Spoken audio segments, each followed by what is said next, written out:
Age ചെല്ലുന്നതിന്റെ ഭാഗമായിട്ട് അതിന്റെ കൂടെയുള്ള കുറച്ച് കൂട്ടുകാരാണല്ലേ ഈ ഫൈൻ ലൈൻസും റിങ്കിൾസും മെലാസ്മ പോലുള്ള കറുത്തപാടുകളും എന്ന് പറഞ്ഞാണ് നമ്മൾ പലരും ഇതിനെയൊക്കെ മാറ്റി നിർത്താറ്. എങ്കിൽ ചിലരിലെങ്കിലും നമ്മൾ കണ്ടിട്ടുണ്ടായിരിക്കും ഇതിന്റെ അപ്പിയറൻസ് ഒക്കെ വളരെയധികം കുറച്ച് നല്ല ക്ലിയർസിന് നിലനിർത്തുന്നവർ. അപ്പോൾ ഇതിന്റെ ഒരു പ്രധാന കാരണം എന്ന് പറയുന്നത് കൊളാജൻ ആണ്. കൊളാജൻ എന്നതിനെ കുറിച്ച് നിങ്ങൾ ഒരുപാട് വീഡിയോയിൽ കണ്ടിട്ടുണ്ടായിരിക്കും, ഈ വേർഡ്സിനെ കുറിച്ചൊക്കെ കേട്ടിട്ടുണ്ടായിരിക്കും. അപ്പോൾ യഥാർത്ഥത്തിൽ എന്താണ് ഈ കൊളാജൻ? നമ്മുടെ ശരീരത്തിൽ കൊളാജന്റെ അംശം നമ്മൾ ഇമ്പ്രൂവ് ചെയ്യണമെന്നുണ്ടെങ്കിൽ നമുക്ക് ഉറപ്പായിട്ടും ഇതിന്റെ അപ്പിയറൻസ് ഒക്കെ കുറച്ച് ആ ഏജിലും ഏത് ഏജിലും നമുക്ക് യങ്ങായിട്ടും പ്ലം ആയിട്ടും ഒക്കെ ഉള്ള സ്കിന്നിന്റെ ടെക്സ്ചർ നിലനിർത്താൻ നമ്മൾ ഇതിനെ ഹെൽപ്പ് ചെയ്യും. അപ്പോൾ അതിനു വേണ്ടിയുള്ള കുറച്ച് ഫുഡ് ഐറ്റംസ് നമ്മൾ ഉറപ്പായും എന്തൊക്കെയാണെന്ന് ഇന്നത്തെ വീഡിയോയിൽ ഡിസ്കസ് ചെയ്യുന്നുണ്ട്. അതായത് ചുരുക്കി പറയണമെന്നുണ്ടെങ്കിൽ നമ്മുടെ ഡയറ്റ് മൊത്തത്തിൽ നമ്മുടെ ലൈഫ് സ്റ്റൈലിൽ ഒരു ചേഞ്ച് വരുത്തണമെന്നുണ്ടെങ്കിലേ നമുക്ക് കൊളാജൻ ബൂസ്റ്റ് ചെയ്യാൻ ഹെൽപ്പ് ചെയ്യത്തുള്ളൂ. അപ്പോൾ ആദ്യമായിട്ട് കൊളാജൻ എന്ന് പറയുന്നത് നമ്മുടെ ശരീരത്തിലുള്ളതും എന്നാൽ വെള്ളത്തിൽ ലയിക്കാത്തതുമായിട്ടുള്ള ഒരു തരം പ്രോട്ടീനാണ് നമ്മൾ ഈ കൊളാജൻ എന്ന് പറയുന്നത്.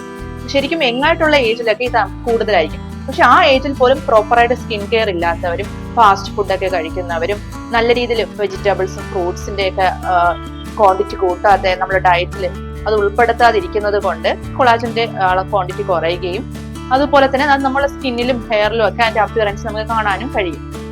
അപ്പോൾ ഏജിങ്ങിന്റെ ഭാഗമായിട്ട് നമ്മളെ ലൈഫ് സ്റ്റൈലും കുറച്ച് മാറ്റങ്ങൾ വരുത്തുകയാണെന്നുണ്ടെങ്കിൽ ഉറപ്പായും നമ്മൾക്ക് കൊളാജൻ ഇമ്പ്രൂവ് ചെയ്യാൻ ഹെൽപ്പ് ചെയ്യും. അപ്പൊ അതിന് വേണ്ടിയുള്ള പെയർ ഓഫ് ഫുഡും അതിന്റെ ഗുണങ്ങളും നമുക്ക് എന്തൊക്കെയാണെന്ന് ഇന്നത്തെ വീഡിയോയിലോട്ട് ഡിസ്കസ് ചെയ്യും.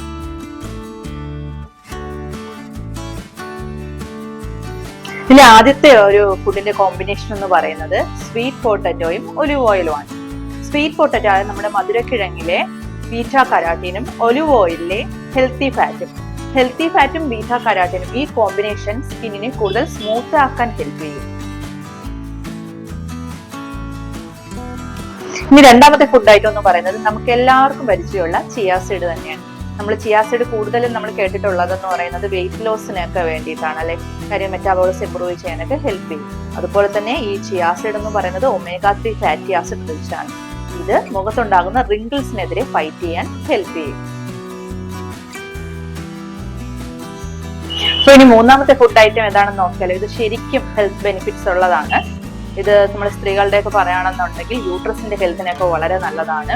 വേറൊന്നുമല്ല, അവക്കാഡോ ആണ്. അവക്കാഡോ എന്ന് പറയുന്നത് ഹെൽത്തി ഫാറ്റ് റിച്ച് ആണ്. ഇത് നിങ്ങളുടെ സ്കിന്നെ കൂടുതൽ നല്ല രീതിയിൽ പ്ലം ആക്കാൻ ഹെൽപ്പ് ചെയ്യും.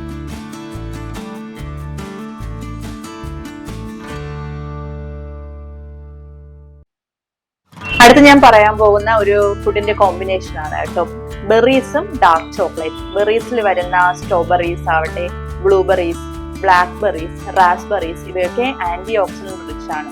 അതുപോലെ തന്നെയാണ് നമ്മുടെ ഡാർക്ക് ചോക്ലേറ്റും ആന്റി ഓക്സിഡന്റ് റിച്ച് ആണ്. ഇതെന്ന് പറയുന്നത് നമ്മുടെ സ്കിന്നിനുണ്ടാകുന്ന ഡാമേജസ് ഒക്കെ പ്രിവെന്റ് ചെയ്യാൻ വളരെയധികം ഹെൽപ്പ് ചെയ്യും. പ്രത്യേകിച്ച് തന്നെ ഏജ് ചെല്ലുന്നതിന്റെ ഭാഗമായിട്ടുണ്ടാകുന്ന ഈ നമ്മുടെ ഹൈപ്പർ പിഗ്മെന്റേഷൻ ആവട്ടെ, ഡാർക്ക് സ്പോട്സുകളാവട്ടെ, അതുപോലെ നേരത്തെ ഉണ്ടാകുന്ന പ്രീമച്വർ ഏജിങ്ങിനൊക്കെ കാരണമായ ഫൈൻ ലൈൻസ്, റിങ്കിൾസ് ഇതിന്റെയൊക്കെ അപ്പിയറൻസ് ഒരുപാട് കുറയ്ക്കാൻ ഈ ആന്റി ഓക്സിഡൻസ് നിങ്ങളെ ഹെൽപ്പ് ചെയ്യും. അതായത് ബെറീസും ഡാർക്ക് ചോക്ലേറ്റും നമ്മുടെ ഡയറ്റിൽ ഉൾപ്പെടുത്താൻ മറക്കരുത്.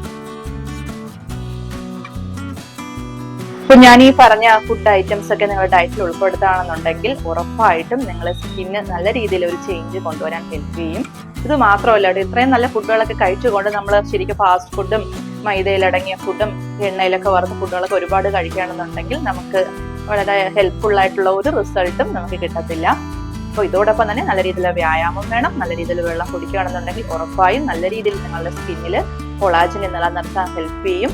ഒരു 50-40 വയസ്സുകളിലും നല്ല രീതിയിലുള്ള ക്ലിയർ സ്കിൻ നിലനിർത്താൻ ഇത് നിങ്ങളെ ഹെൽപ്പ് ചെയ്യും. ഇത് മൊത്തത്തിൽ ഞാൻ സ്കിന്നിന്റെ ബേസിസിൽ പറയുകയാണെന്നുണ്ടെങ്കിലും ഈ ഫുഡ് എന്ന് പറയുന്നത് മൊത്തത്തിൽ നിങ്ങളുടെ ഓവറോൾ എനർജിക്കും ഓവറോൾ ഇമ്മ്യൂണിറ്റിക്കും അതുപോലെ തന്നെ ബോഡി വെയിറ്റ് കുറയ്ക്കാൻ മെയിൻറ്റെയിൻ ചെയ്ത് നിർത്താനും ഒക്കെ ഇത് വളരെയധികം ഹെൽപ്പ് ചെയ്യും. അപ്പോൾ ഇതുപോലെ സ്കിൻ കെയർ